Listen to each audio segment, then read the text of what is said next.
दुनिया जानती है पाकिस्तान को भारत ने ऑपरेशन सिंदूर में खूब मारा था, लेकिन क्या पूरी दुनिया यह जानती है कि पाकिस्तान अचानक सीज फायर के लिए क्यों गिड़गिड़ाने लगा? पाकिस्तान जितना पिट चुका था उसी से घबरा गया था। फिर उसने अपने देश पर मंडरा रहे किसी खतरे की आशंका को सूंघ लिया था।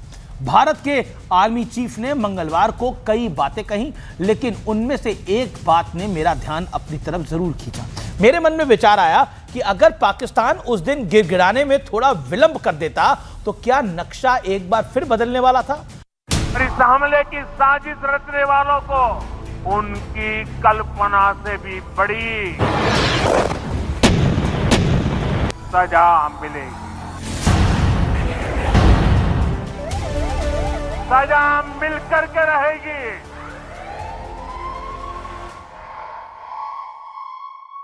नमस्कार व्यूअर्स, मैं हूं अमीश देवगन। सत्य और तथ्य में आज बात होगी राज की। राज यानी सीक्रेट की। इसके ना जाने कितने चेहरे होते हैं और असल चेहरे का खुलासा तब तक नहीं होता जब तक उस राज का हमराज सामने ना आ जाए। और थल सेना अध्यक्ष उपेंद्र द्विवेदी उस राज के हमराजों में से एक है। यही वजह है उन्होंने जो कुछ कहा उस पर भरोसा ना करने का एक भी कारण नहीं है। जनरल उपेंद्र द्विवेदी ने एक के बाद एक कई बड़ी और विस्फोटक बातें देश के साथ शेयर करी हैं। हो सकता है सुबह से व्यस्त हूं, आप सुन नहीं पाए हों, लेकिन उनमें से एक बात मेरे जहन में अटक गई। वो बात ही थी कि पाकिस्तान को जैसे ही यह समझ आया कि उसके पैरों के नीचे से जमीन खिसक रही है, तुरंत हाथ जोड़ लिए। In general Dwivedi's words, when they connected the dots, they said that the time has come to stop this war here.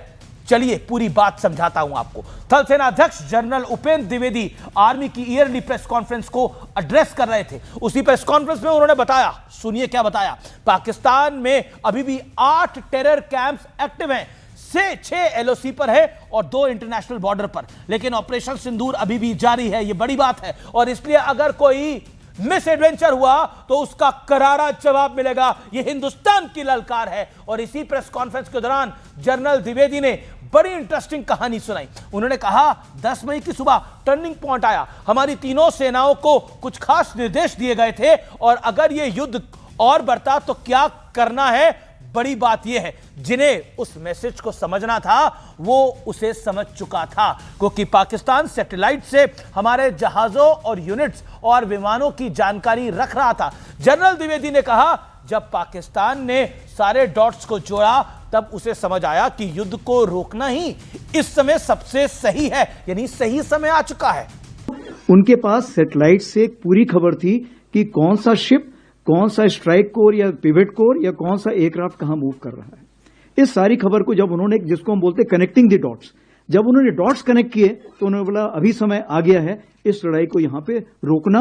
आप भी डॉट्स को जोड़कर देखिए, ऐसी कौन सी इंफॉर्मेशन भारतीय सेनाओं की कौन सी मूवमेंट पाकिस्तान ने देख ली थी जिसके बाद उसकी रूह कांप गई और फिर उसने सऊदी अरब और अपने अमेरिकी बॉसेस के पैरों को तब तक नहीं छोड़ा जब तक संघर्ष विराम नहीं हुआ। जो लोग कहते हैं ना मोदी ने ये नहीं किया, मोदी ने वो नहीं किया, आज सेना अध्यक्ष ने डंके की चोट पे कहा हमें खुली छूट मिली थी पाकिस्तान को निस्तेनाबूद करने की, पाकिस्तान पर कार्रवाई करने की, यानी खुली छूट थी। पाकिस्तान के पार्ट टाइम पॉलिटिशियन, पूर्व पत्रकार, पूर्व पीसीबी चीफ और पॉलिटिकल कमेंटेटर नजम सेठी ने कहा है कि पाकिस्तान परंपरागत युद्ध में भारत से कभी नहीं जीत सकता, इसलिए वो परमाणु बम के नो फर्स्ट यूज पॉलिसी पर हस्ताक्षर नहीं करता। अब इससे डायरेक्ट क्या सुनना बचा था? पाकिस्तान की दुर्दशा का ऐसा सटीक हाले बयां एक पाकिस्तानी ने ही कर दिया। पता नहीं पृथ्वीराज चौहान, राहुल गांधी, अखिलेश यादव को यह सब शब्द सा सुनाई देगा या नहीं। बहरहाल इन्हें सुनाई दे या नहीं दे, आप जरूर सुने, समझे और भारतीय सेनाओं के पराक्रम की कहानियों का आनंद लीजिए। निश्चित रहिए, भारत सुरक्षित हाथों में है और भारत हमेशा विजय है।